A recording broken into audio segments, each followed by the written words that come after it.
তেল লাগবে তেল। কেমন আছেন মোটরসাইকেল চালকরা? এখন বাংলাদেশে যা তেলের অবস্থা, মনে হয় না আর মোটরসাইকেল চালানো ঠিক হবে বা বেশি মোটরসাইকেল চালা উচিত হবে। তাই আমার মনে হয় একটা করে সাইকেল কেনা উচিত।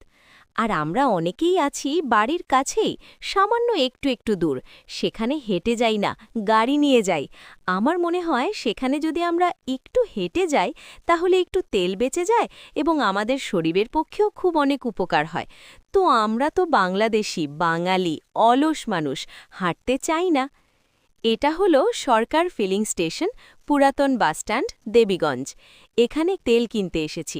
এসে দেখি যা সিরিয়াল! কয়েকশো গাড়ি তেল কেনার জন্য অপেক্ষা করতেছে, সেই দুপুর থেকে।